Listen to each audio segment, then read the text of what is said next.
Welcome to Donmar TV News Channel, mga balita sa buwan ng Oktubre. Ito. Ayan. Tingnan mo ha, ito si Velasco, paawa epek ha. Hindi ko alam kung nagpapaawa epek kasi yan ang tinan mo. Ito tuloy yung komento ni Ermin Garcia Jr. Bago niya pinost ko na din yung paawa epek na yan eh. Tinatanong ko eh. Sabi kasi nito ni Velasco, Tuesday, claimed that he was ostracized. Grabe. Dahil dyan, ginugil ko pa yung hinayupak na ostracized na yan during the term of former Speaker Alan Peter Cayetano. His rival to the highest position at the House. O, siyempre, pag may GMA News, may politico.com. Ay, hindi na mapahuli ang politiko. O, sige. Babasahin natin yung ostracize. Ano ba ibig sabihin yan? O, ostracize means exclude. Talagang ang lalim. Hindi nila sinabing exclude, pinalaliman pa para kunwari talino at tao. Sabi niya ganito, keso parang in-exclude naman daw siya nung panahon na si Cayetanong nakaupo dyan. Kaya parang siguro wala ang absent siya. Kaya may dahilan siya. Parang kawawa. Exclude ako eh. Hindi ako nila tinali. Tali ako doon. Gusto ko tali doon sa kanila. Tama ako. Gusto ko tama sa kanila. Kaya lang ayaw nila sa akin. Ganong eksena? Ano ba yan? May naalala tuloy ako. Sino? Si Robredo ganyan din, di ba? Hindi naman ako inimbitahan sa cabinet meeting. Hindi, bakit ganun? Hindi ako imbitado. Wawa naman ako. Ganon, di ba? Naalala yun noon, yung kay Robredo noon. Hindi daw siya inimbita, parang hindi siya naimbitahan. May ganung eksena. It's the pleasure of the president. Eto, sabi nito ni Ermin Garcia, paawa epek. Man up! Taray. Man up daw. Ibig sabihin, hoy! Magpakalalaki ka! Sabi nito ni Ermin Garcia. If Speaker Velasco indeed said this, then his paawa epek is just another display of mental dishonesty on his part. Taray. Why would he be invited to top-level House meetings when he refused to take on the responsibility of a senior deputy speaker? In Tagalog, sasabihin mo in-exclude ka, ayaw mo nga tanggapin yung pagiging senior deputy speaker? Ikaw ang unang tumanggi doon, tas ngayon sasabihin mo, hindi ako natali. Ganyan ka eksena. Sabi naman ito, and choose to be just chairman of the Energy Committee that didn't do anything? Question mark. May question mark. Marunong dumali sa libo. Diba? Totoo naman eh. Eto, give me a research. Okay? Prove to me that Velasco did something nung siya'y nakaupo bilang chairman ng Energy Committee. Tanong nyo kay Tingging Pugo kung ano ginawa ni Velasco nung sigurado ako, sasagot yan. Tanong nyo. Diba? Instead, sabi nito ni Ermin Garcia, instead, he should not explain why not a single committee report for one more than 80 bills pending in his committee was ever submitted. 80 bill daw, sabi. 80 bills pending in his committee was ever submitted. Tinatanong, why not a single committee report? Anong tagot mo, Velasco? Wala ka daw. Sabi nito ni Ermin Garcia, wala ka daw ni isang single committee report doon sa, ilan yan? 80 bills pending. Anyari? Sabi ni Ermin niya, husga kita, isa kang drilon.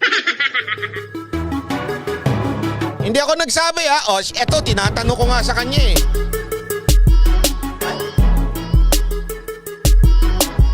Oh.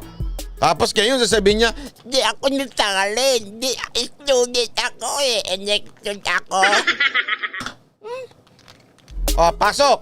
And, eto pa, dagdag ni Hermin Garcia, and why does he say things knowing Congressman Cayetano is already keeping his silence in deference to him? Parang malalim yun ah. Basta, ang sabi niya, hindi na nga nagsasalita si Cayetano, ikaw kung ano-ano pa sinasabi mo. Man up to your own failures, Mr. Speaker. Yan ang sabi ni Erwin Garcia, ha? Ha? Ano? Kakatulang kita.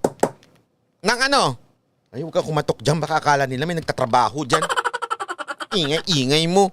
Daldal mo na nga. Pakatok-katok ka pa dyan. Hindi, totoo naman. Ito, serious na. Serious, ha? Let me know. Baka naman ako mali. Oh. Ako, magsasabi ako sa inyo na mali ako, ha? Pagka may naipakita kayong nagawa niya bilang isang chairman ng Energy Committee. Oh, sasabihin ko, o kaya babalita natin dito. Ito pala yung ginawa ni Velasco nung chairman of Energy siya. But according to Ermin Garcia Jr., which I didn't say that. Tama, I didn't say that. Oh, yon. Wala daw siyang ginawa. Kaya yan ang itanong natin kay Velasco. Wala ka daw ginawa noon. According sa tinatanong ka. Wala kang ginawa. Ngayon, bigla ka magdadrama na kasi hindi ako, in-exclude ako eh. Pa-victim effect? Pa-victim ka, kuya? Jobber the Good Book, Boss Banat. Inhale, exhale, peace and love.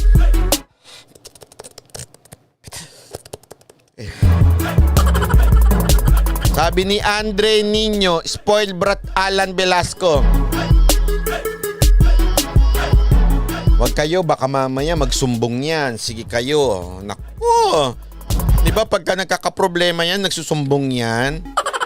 Di ba? Tinatanong ko lang. Di ba nung medyo nagkakaano na, sumbong yan, punta yan doon kay baka magalit yun. Sige kayo. Eto naman. Eto si Rappler, asar diktador na naman ata, oh. May fact-checker, oh. Ha? Kasi ito si MJ Kiambao, isang napakatikas at napakagandang vlogger din ito. Sabi niya, interesting. OVP allied lawmakers are appealing for 1 billion budget for OVP.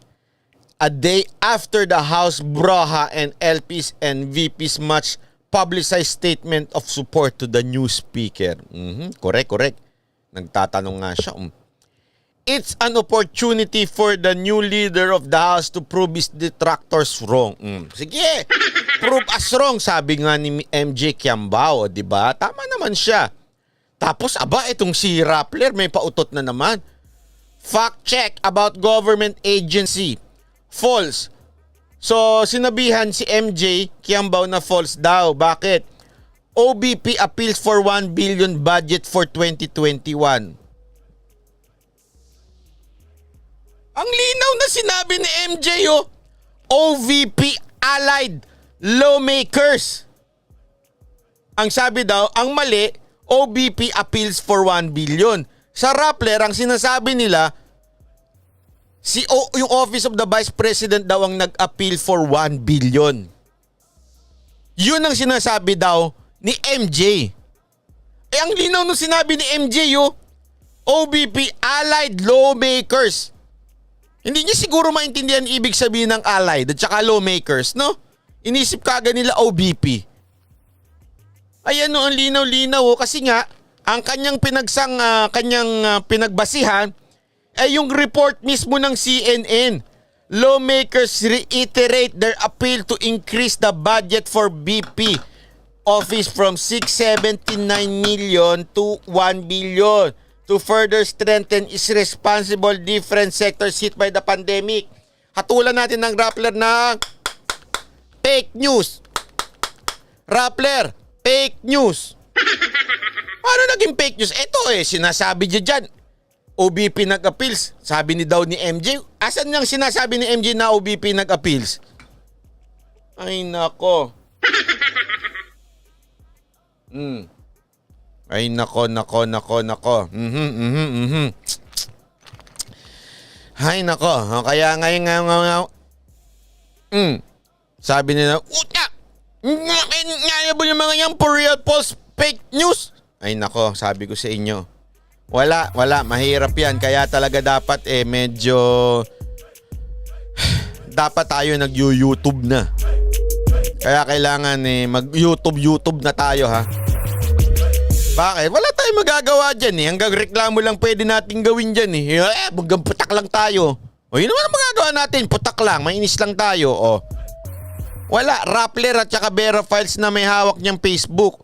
So hanggang putak lang tayo dyan. O the best way niyan, magsama-sama tayo sa ibang platform. Di ba? Yun yung nga sinabi kong platform. Ano nga ba yun? Kalimutan ko na. At saka itong YouTube. Dito tayo. Di ba? Alam nyo, enjoy dito sa YouTube. Promise. May enjoy nyo. Meron din naman ditong newsfeed na mga picture-picture lang. At the same time, marami kayo matututunan dito. Kahit anong interest nyo. Mapapolitics, mapapagkain, technology. Kahit anong i-research nyo. Kasi maganda nga dito, maganda nga algorithm dito sa YouTube eh. Kasi kunwari, nagtingin ka ng kunwari, about food. Papansin mo, pagpunta mo sa newsfeed, puro food yung lalabas, di ba? Kaya maganda dito sa YouTube. Boss, yung hearing sa land title ng ABS, uusad pa ba kaya?